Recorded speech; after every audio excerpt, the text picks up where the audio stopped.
Hai Smart Traders and Investor, kembali lagi bersama saya Karek Mertayasa di channel IUK Nabung Saham.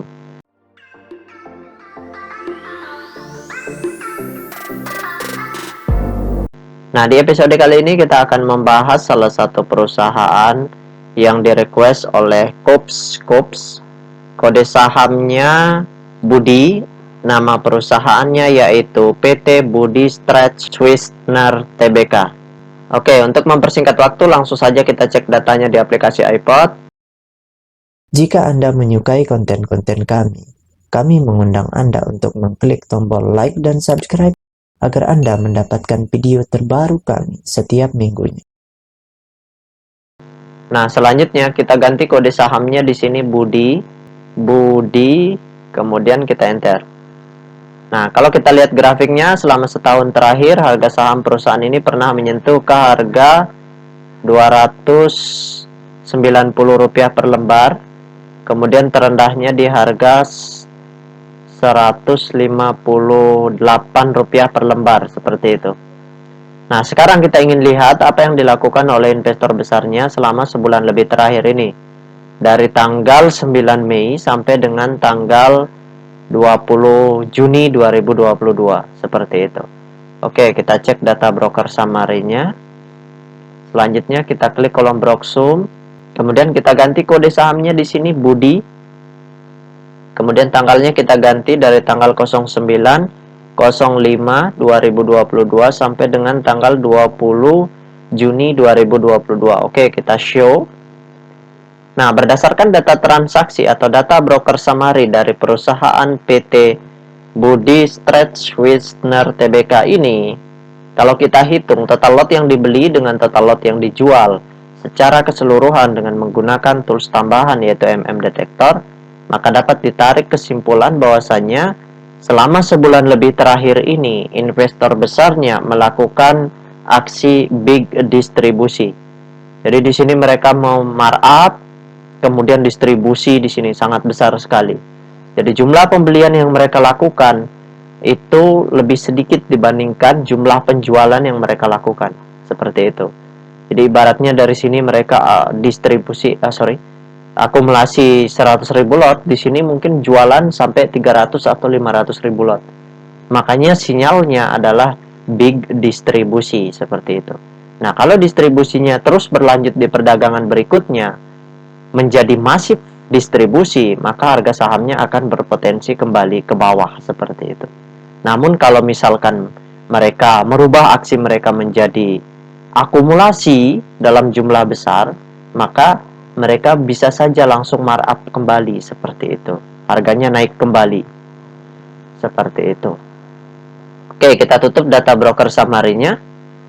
Nah, selanjutnya kita cek data peta kepemilikannya. Nah, berdasarkan hasil riset yang saya lakukan dengan mengumpulkan data-data dari SRO Bursa Efek Indonesia dan data-data dari sebagian sekuritas, maka dapat ditarik kesimpulan bahwasanya perusahaan PT Budi Star Swisner Tbk ini, kalau kita hitung, 100% sahamnya telah dicetak dalam bentuk scriptless.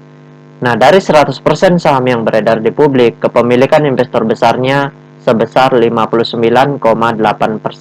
Atau kalau kita bulatkan 60% ya. Kemudian ternyata kepemilikan retailnya di sini sedikit. Nah, ini yang keren, yang bagus. Karena kepemilikan investor retail di perusahaan ini sebesar 7,2%. Berarti sisanya dimiliki oleh investor semi retailnya. Seperti itu. Nah, kalau di sini misalkan mereka distribusi dan distribusinya tidak ke investor retail, maka harga sahamnya bisa kembali naik. Kalau distribusinya ke investor retail, maka harga sahamnya akan turun lebih dalam, seperti itu. Karena kalau misalkan mereka distribusi ke sesama teman mereka atau sesama rekan mereka, sesama investor besar yang lain, atau dari investor besar ke investor semi retail, maka harga sahamnya nggak akan jatuh lebih dalam, seperti itu. Biasanya seringnya naik dulu. Kalau distribusinya ke retail, barulah nanti harga sahamnya nyungsep dalam, seperti itu. Nah, jadi kesimpulannya karena di sini distribusinya ternyata ke investor retail, maka potensi jatuh itu lebih besar, seperti itu.